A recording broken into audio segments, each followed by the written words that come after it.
You're listening to the Nerdy by Nature podcast on the Pod Bros Network.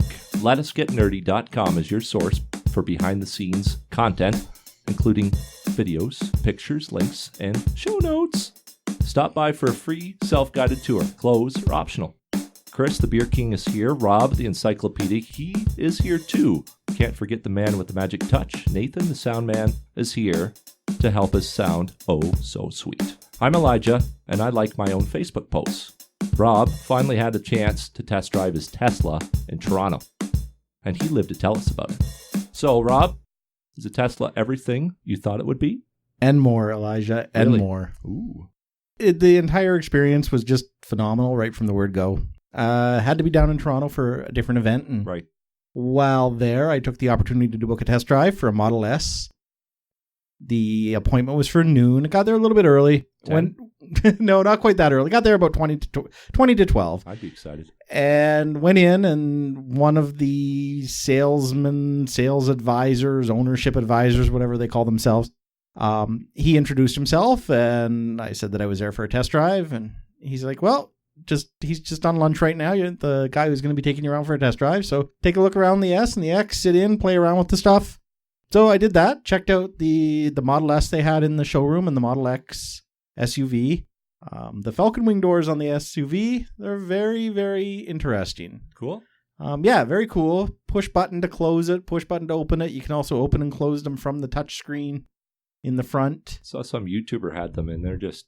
Apparently, there's a little bit of an issue with that and the liftgate on the back, opening them in a garage. You have to make sure you have the room. Oh, it doesn't try and... I know some of the side doors at least try to detect where there's a wall, but the liftgate doesn't do that? Well, with the liftgate, what you do is you actually set your height. So you open it the first time and you set your height. Okay. And then it will remember it from then on. I guess if you don't remember to set your height, well, then you get to replace your liftgate as it crashes into your ceiling. That's a hard lesson. Yeah, so it would be a hard, expensive lesson, but, it is what it is. Sure. So noon rolls around, and my test drive guy, Kelvin, comes out, introduces himself, and scans in my driver's license, and off we go on the test drive. First thing he shows me is the little key fob for it, and the key fob itself is actually a little model silhouette type mass that looks like a Model S Tesla. Yeah, which is kind of cool. Yeah. Hopping in the car, there's no start button. Like some cars nowadays, you hop in, you keyless, push your button to start, like my Mazda. You don't even have that in a Tesla. So how does it start? You just put your foot on the brake. Really? And that starts the car. So it knows based on the key fob that you're in there and you're good to go. Exactly. Forget the middleman, the start button. Exactly. Just go time. Exactly. Cool. So we pull out of the dealership, and he's got a route in mind that he takes us on. And the first thing that it's quiet. There's no engine noise, of course. It's got to be so weird. There's also very little road noise. Really? It's so well insulated. Even though it's so quiet. Because you'd probably pick that up, wouldn't you? Yeah. Oh, yeah. Even tire noise is almost non-existent. It's just so well insulated. So as we're approaching a stoplight, he tells me to turn right. So, like normal, you take your foot off the gas to get ready to brake. Sure. You slow right down. You don't even, you'll take your foot off, maybe start to coast towards a stop sign 200-300 feet back. With the Tesla, you just start to stop right now because of the regenerative braking. So there's some more force with the brakes? Much more. Really, he said they refer to it as one pedal driving. Because really the only time you ever need to touch the brake is if you need to come to a complete stop. And even then, you'll really only use the brake from about 7 kilometers an hour down to 0. Really? Yeah. Like if you're taking a corner on a green light or whatever, you don't touch the brake at all. Another savings. Never touch the brakes. Big time. Your brakes will last forever. And as you're braking, using the regenerative braking, it's putting a little bit more charge back into that battery. Do you have any idea how much? Just rough? I don't. Just a little bit or a lot? Little bit probably. Yeah. But every little bit helps. Of course. And so then we go through this route, and he takes me down this dead-end street, and it's got a 3-way stop sign, and he's like, okay, at this stop sign, come to a complete stop, then hit it hard. So I did. Now, I was driving the P75, and it was the D, so it did have all-wheel drive in it. But it did not have, it wasn't the P90, so it didn't have the super fast acceleration, and it definitely did not have the ludicrous mode. The book spec for this, for the one that I was driving, says 0 to 100 kilometers an hour in 5.8 seconds. Decent? No. Yeah, it's fast. And I punched it and I hit it, and I was up to 60 kilometers an hour almost instantly. Right to the floor? Yeah, like you just hit go. Is there any delay with the pedal? No. Like drive-by-wire, that sort of technology? It's instantaneous. Really? Yeah, you hit it and you go. Any wheel spin? You could get wheel spin, I'm sure, but there is actually software designed to prevent that. Okay. There are ways to somewhat override it, apparently, but under normal operation, you shouldn't get that. So this dead end street he takes me on has a cul-de-sac at the end, and he's like, all right, slow down a little bit and then just take a tight turn. And a tight turn is exactly what you end up taking. And he was explaining, because there's no engine in the front, they can actually have the front wheels turn more than a regular car. Now, they don't exactly, it's not like they turn 90 degrees, but where a regular car might maybe go as far as 40 degrees or something, the Tesla wheels might hit 50. I don't know. I'm making numbers up here, but there's an increased turning, which decreases the turning radius. There's that much more room without the engine. Yeah. So though it's obviously not a zero turning radius, but it's pretty close. I would be very surprised if the back wheel, when I was turning, moved very much like the inside back wheel. It was a very tight turn. So then we get out onto the Don Valley Parkway, and he's going to show off the Autopilot. Oh, yes. Which I was waiting. I was really looking forward to it. Moment of truth. Absolutely. So get onto the Don Valley Parkway, and he's like, all right, merge over. And once we get up to speed with traffic and everything, he's like, all right, so see that lever there? Pull it towards you twice, and then take your hands off of everything. Take your feet off of the pedals. On the DVP. Yeah. Yeah, so we're zipping along probably about 90 kilometers an hour on the Don Valley Parkway, and the car is steering itself. You get any, does the car start to veer towards the bridge a little bit, like the rails on the DVP? Does not. That'd freak me out. It stayed right in the middle of the lanes, the lane I was in, and then he's like, okay, turn on your right turn signal, but don't touch the steering wheel or anything. So I do that. The car automatically moves over into the next lane. Really? It will change lanes if you indicate it with a signal. And part of the DVP, there was a fairly sharp turn. I can't remember now because I was still just kind of in awe of the whole experience. Of course. It was nerve-wracking though. Like I've got no foot on the brake or the gas, and the whole experience, I'm like, my hands are down here at like my side, but my muscles are tensed and ready to spring into action and grab the steering wheel if I need to, but I didn't. It's got to be a little while that you haven't done that sort of thing. Like, it's not like we just kind of drive for 20 years and all of a sudden, hey, look at me. Not like with your bike, look, ma, no hands sort of thing. It's usually when you're doing 90K or 55 miles an hour, you're going to want to hold on to the wheel, but you just let go. Do you put your hands up in the air? Do you have to hold them down? Do you sit on them? Yeah, well, like I said, I was still nervous. So I had my hands just kind of like here at my chest, and my muscles were tensed, ready to grab the wheel in case it decided to like wrench itself off towards the guardrail or towards oncoming traffic or something. Right. But there was a fairly sharp curve that we went on, and I don't remember now whether it was actually part of the DVP or when we were on the off-ramp. I don't remember which. I think it was part of the DVP. This was where I was really nervous because it's a fairly sharp curve, and it still stayed right in the middle of the lane the entire way around the curve. No issues whatsoever. Is there a time limit for Autopilot? It can only go a certain long. Well, obviously, the battery's going to run at some point, clearly. Yeah, you're limited by the battery. But is there some sort of memory, or is there too much CPU processing that it can't handle and has to shut off, or does it all take care of that? Check back in with you and say, hey, listen, could you reactivate it?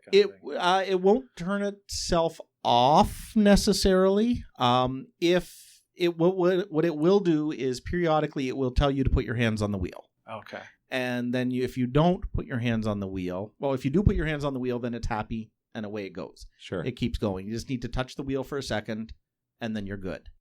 To actually regain control of the car, you need to do more than just touch the wheel. You need to like physically like steer it like as if you're changing a lane or something like that. And that will snap the autopilot off and you'll be back under manual control. So it's automatic, no extra buttons. Right. No extra buttons to deactivate. It's nice. Same as tapping the brake. That turns off the autopilot. Same as cruise control on every car made since forever. If you don't put your hands on the wheel when it asks you to, it will remind you again. And when it reminds you, it mutes the radio. And there's a vocal warning. So you can't say, oh, my music was too loud, I couldn't hear it. It mutes all audio and everything like that, except for the warning. It will start to slow down the car.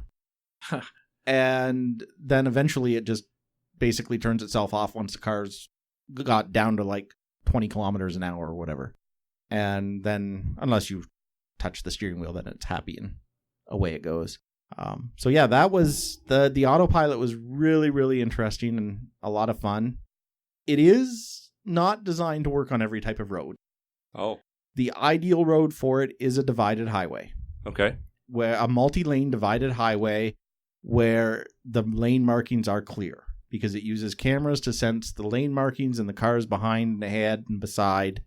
So if you go into farm country with concession roads, it would hate that because there's usually no yellow line in the middle. Yeah, and then what happens is that the autopilot will get confused and it will crash into a guardrail and then into a tree.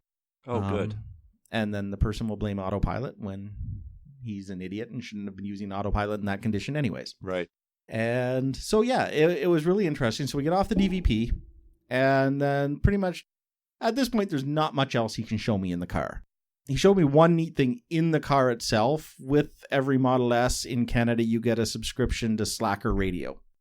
Right on the touchscreen in the car, if you want to listen to Pink Floyd, you type in Pink Floyd, and it will play Pink Floyd songs for you. Awesome. If you want to listen to an exact song, type in the title of the song, it will stream the song for you. Kind of internet connection with that use a lot of data. Same as Tesla Model S's come with LTE, an LTE internet connection in the car, and it's included in the cost of the car. Awesome. So you don't have to pay anything extra for it. And that's for the life of the car? Well, he guaranteed that Elon Musk guaranteed that we would have wireless internet in the cars for free for at least 4 years. That's not bad. So he's guaranteed through to the end of 2018. Reasonable. Yeah. Now, who knows what will happen beyond then? I don't expect that wide access internet will be free in the Model 3s. I think that will be a premium, which is understandable. For the X or the S, maybe. Yeah, for the X or the S, I'm sure it will probably be included for 4 years or something like that, and then you might need to pay to re-up. That's still decent. The Model 3, I would expect that it will have internet in it for pushing through updates to the car. Okay. Because, it does. They routinely update the software for the car. Makes sense. Over the air. You'll come out in the morning and you've got a brand new update in your car. Well, yeah, you want to stay safe and learn maps or new ways to do things, obviously. And even beyond that, they will push through updates that actually increase the mileage. Oh. Just through a software update, the original Tesla, the Roadster, the little two-seater jobby that he started with, just through software updates, they have increased the range of that something like 100 miles or something. I don't have the exact numbers, but just from the battery life. Yeah. From updates. Just from software updates. Just cool. Efficiency algorithms and various other coding magic. That's almost like Android or iOS, I guess, always looking for ways to save their battery. Yeah. Same idea, I guess. Absolutely. So the last real thing that he had to show me during the test drive was the handling of the car. Because the car is built on this skateboard type platform where the batteries cover the entire bottom of the platform of the car, it's got a very low center of gravity. And because of that, it sticks to the road. I've never driven a Porsche, but Porsche are renowned for their handling characteristics. Of course. Sure, yeah. They stick to the road and they don't go anywhere. Does it have a wide wheelbase on it? I'm not sure of the exact wheelbase. It's about average for a car of that size. Like when you're looking at you'd be comparing it really to maybe a 5 or a 7 BMW S500 from Mercedes. Might be a little bit bigger, but maybe an E-Series or something like that as far as wheelbase is concerned. But there was this windy road that he took us on, and he's like, open it up a little bit. And I got it up to like about 40 or 45, 50 kilometers an hour on this road. It's unfamiliar. I didn't want to like go balls to the wall on it and go whipping through these corners because I've never driven the car before and I don't know what the road is like. But even just going like the 45, 50 kilometers an hour, there was almost no yaw in the car at all. Nothing. It just stayed level through the corners. Just flat. There's no like lean into the tires? Slight, but very little. Huh. Because of the low center of gravity. And yeah, so then we get back to the dealership and go inside, and he's like, how'd you like it? And I was like, oh man, I love it. If I could afford one, I'd have one right now. I'd be putting in my order. As it was, I did put down my reservation. So at some point in 2019, hopefully 2018, but likely 2019, I'll be taking delivery of a shiny new Tesla Model 3. I wonder if that's what they're doing in the Tesla dealership. They give you an S or an X and say, what do you think? Want to upgrade? I don't know. Or they're just, that's all they have to test drive? Well, they only have two models right now. They've got the S and the S. Right. X. It's not like they have a lot. The Model Y is coming eventually. That's the next model. What's that one? That is going to be a mini version of the X. Okay. So it's going to be a lower cost SUV type vehicle. Now, for those of you paying attention to the model names, the 3 was not originally intended to be the 3. It was meant to be the Model E. However, Ford didn't like that, since they have a trademark on the phrase Model E. Oh, yeah, way back when. Yes. So they had to change it to the Model 3. So yes, the model numbers for Tesla are S, E, which is now a 3, Yeah. X, and the next one is Y. Maybe a Z somewhere down the line? Who knows? Or it could be a double A. Beyond the Y, their next one is going to be a pickup of some kind. No kidding. Yes. Electric only pickup. Yep. And beyond that, Elon Musk just announced earlier this week his master plan part 2, where he talked that they're actually starting development on a semi 18-wheeler electric semi that will eventually have full autonomy. Retailers have done YouTube videos of Autopilot with big rigs. So maybe that's what his aim is, just to kind of get into that whole autonomous area of electric. It absolutely is. 18-wheelers. That'd be wild. He has this vision for the future of the company, the future of driving, where if you have a Tesla, most of the time your car sits in the driveway, not used. It's either sitting in your driveway at home or it's sitting in the parking lot at work. Once full autonomy hits, you're going to be able to take your car to work and then release your car into the Tesla fleet. Essentially car sharing, except it's not really car sharing. It's more like driverless Uber. Think Total Recall. The all right. Minus the smart-ass robotic driver. It will go pick up people, take them to their destination, and you will receive the payment for it. So potentially you could offset the entire cost of your loan or lease. And you don't have to, no small talk, no candies in the back seat, no worries. Nope. And yeah, so the car itself is fantastic. Seems far-fetched, really. No, that's a great idea. I don't have to talk to people and they pay me. Perfect. It's coming. What do they say for Tesla would be the 18-wheeler? Is that way down the road, or does Elon kind of tease a bit to say, here's my ETA or rough plan? He didn't really give any ETA in his master plan.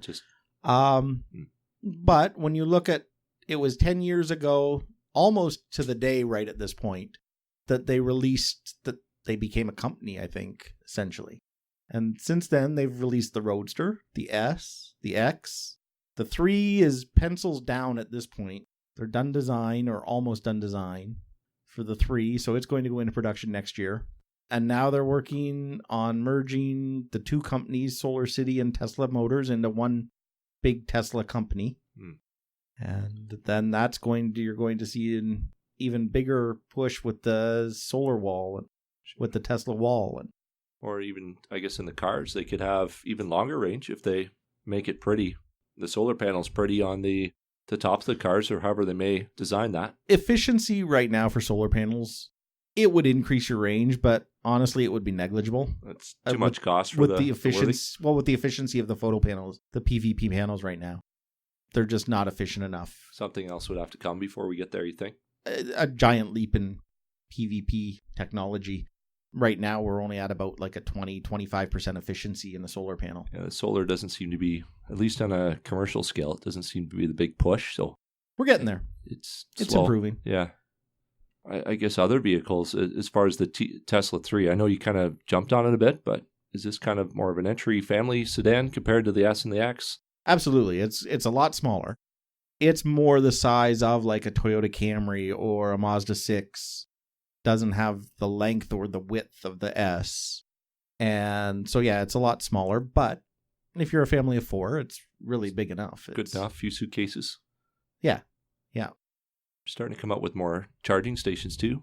Or did Elon mention how many charging stations Tesla wanted to have? Or is it kind of more of a grand scale off the top of your mind? Yeah, on the website, you can look at the network and it talks about how many there are and how many there's going to be by the end of 2016 and how many there's going to be by the end of 2017. It's well into the thousands at this point. Just from Tesla, or is that? Just from Tesla. Okay. That's the supercharger stations. Huh. And of course, here, the Ontario government just announced a huge plan to build 250 or something like that charging stations across Ontario. Probably at their different public stations or rest stops, maybe? No, actually, they've seemed to have done a big partnership, a fairly decent partnership with McDonald's and Tim Hortons. Really? A lot of the locations are McDonald's and Tim Hortons restaurants, as well as here in London, there's going to be one at City Centre downtown. Okay. There's going to be one at that quasi-abandoned strip mall at down by the 401. Of course. And then there's going to be another one where I don't remember, I forget. But there's going to be 3 that the government's putting in. Now, they may not necessarily be free. They're going to be designed so that they will accept payment by credit card right at the charger. Okay. However, the partner location may choose to offer it for free and absorb the cost themselves. That makes sense. If you're trying to still be McDonald's or Tim Hortons, and in whatever world we turn into, if people change their eating habits, then maybe you're going to sway somebody to go to a particular restaurant or location, absorb the cost, just like they do for Wi-Fi or whatever clever, else. Really. Yeah, it's not a bad idea. Yeah. I mean, everybody has to make money, and why not have a business partnership? Absolutely. And even as electric vehicles grow in the percentage, it's going to be a long time before the majority of the vehicles on the road are electric. So for every 500,000 customers that one of these Tim Hortons or McDonald's serve, they may need to spend $7 to charge some guy's car. It'll be a while until it becomes that popular. Yeah, At first, it'll be a couple trickle, or a couple dollars worth of trickling electricity. Yeah. And then it'll just kind of grow from there, and I'm sure the costs will absorb somehow. Well, especially when the government's picking up the tab for doing the actual installation work. Right, so next to them. The expensive part. Otherwise, it's no cost, no big deal. Just maintaining it, I guess. Yeah. Nice. Do you have any dislikes about the test drive? The test drive itself, no. There were no dislikes. The car was fantastic. The lines inside the car, just visually. Right. The lines inside the car were so clean, so smooth. Everything was well thought out. If you read online some of the forums where people talk, where owners of Teslas talk, a lot of them complain about the user interface on the touchscreen. I only got to work with it a little bit, so I don't have anything negative to say about it. And apparently they're doing an update on that anyways. Gotcha. Was it just any particular complaints? Was it you couldn't touch it properly, or wasn't visually stimulating? Or one, they're saying that it's ugly. There's a lot of ugly complaints about it. Ouch. Yeah. And the other is that it's slow.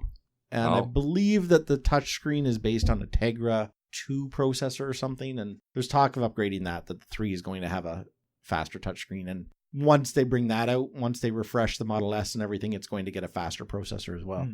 Well, we talk about the way it drives and everything, but what about the seating? What's that like? So comfy. It was a fully appointed leather seat. Okay. So it was super comfy. Lots of leg room, power, everything for adjusting your seat. Didn't sit in the back seat at all, except like in the test in the showroom.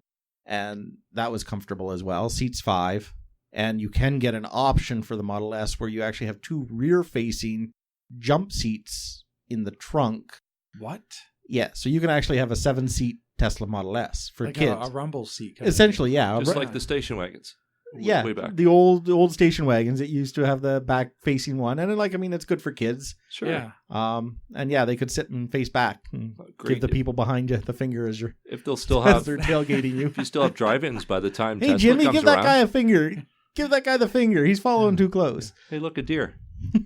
So yeah, it's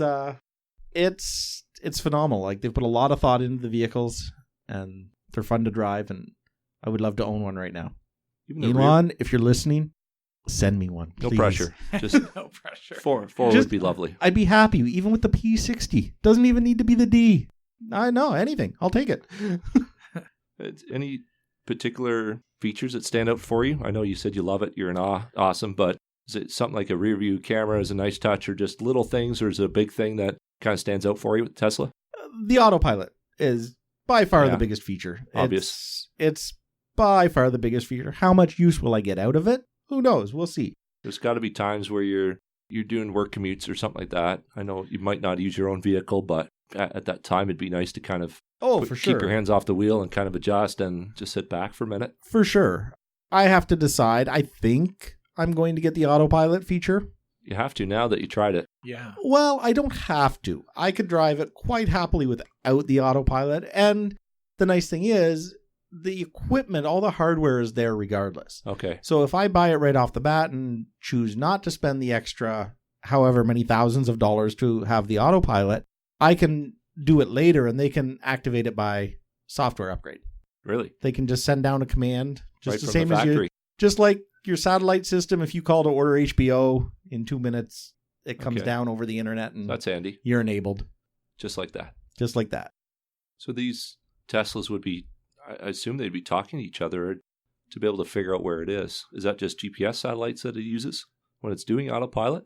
Or is it just all cameras to figure out, okay, there's a car here, there's a car there? It's a mix of cameras, radar, and GPS Okay. is what it's using for the Autopilot currently. There are other pieces of hardware that can be used to further increase it, which may be necessary to get that next step up in autonomy. But there's also talk that they can emulate some of that hardware as well, just with the current equipment using software upgrades. Might come closer then. Yes. What about night vision or anything? I know you, obviously it was noon or something like that you did the test drive, but did they mention anything like that where there's some sort of display on the windshield that you can see a little better at night?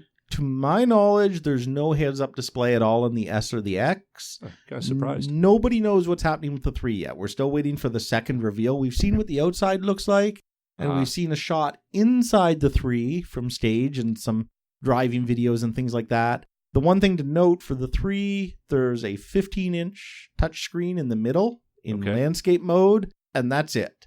There's nothing in front of you. There's no gauges, nothing. There's no gauge cluster in front of you. Wow. What's there? Just flat? It's kind of a little step, and nobody knows really exactly what's going to happen yet. We're going to have to wait and see. Is that kind of weird? Or will people always be looking off to the side to figure out how fast they're going? The speculation is that they may offer some type of heads-up display. I know they wouldn't have to, but you'd almost want people to kind of get used to the car and not necessarily trying to shock them. I was thinking about that as I was driving my car, and glancing down to look at my gauge cluster really wasn't any more distracting than taking a quick glance just off to the right of the steering wheel, which is basically where the touchscreen sits. If it's got the speed and everything on the left-hand side there, then you're really not moving your eyes too much more than you would in a normal vehicle. I guess Toyota Echo, you might know more, Chris. Toyota Echo Yeah, had some that's sort of true. display that was offset, so it might be that kind of idea. Yeah, the instrument cluster is actually more offset. Center in the mounted, center. angled. Yeah. The Ion, the Saturn Ion had the same thing. Yeah. And yeah, the one benefit to that too is for international sales, they can just basically rotate the center console. They don't need to rework the entire dashboard. Yeah. So yeah, we'll have to wait and see. Hopefully by the end of this year, we'll have more information, more detailed specs on what the Model 3 is going to hold for me. I guess there's kind of no point in having standard vehicles anymore with these electric things. Standards, yeah, there's no shifting. It's a constant variable speed. I'd almost want something just to pretend. Yeah, you really Some people wouldn't. might miss that. I guess if it's so smooth and fluid and so easy to drive. And yeah, I guess if you're taking your hands off the wheel, why the hell would you want to shift? Well, yeah. And the guys and the girls at the dealership, they are fantastic. They're friendly. And by the sounds of it, they have a lot of people coming in just test driving it. They have no intention of ever buying a Tesla, but they want to drive it and see what the hubbub's all about. Sure. And they're quite welcoming to that. So free marketing. If you're ever in Toronto, you could stop by the dealership and see if they've got a slot open, or give them a call a couple weeks in advance if you know you're going, and see if you can get a spot. Must be good for them. If people are coming to them to test drive it, they don't have to do any advertising or spend marketing money. They just show you the car and here you go. Like I mentioned, I think back in the first podcast where we talked about autonomy and EVs and everything like that, the Model 3 has over 400,000 reservations for it right now. 400. Yeah. Over 400,000. We were speculating maybe 250,000, but yeah, it's wow. Over 400,000. And to this point, Tesla has not spent $1 on advertising the Model 3. That's insane. Not a single dollar. Not bad. And then they have the partnerships with McDonald's and Tim Hortons. Well, I guess that's more the province. That's the province, yes. Tesla does have certain partnerships with various organizations where they'll install superchargers.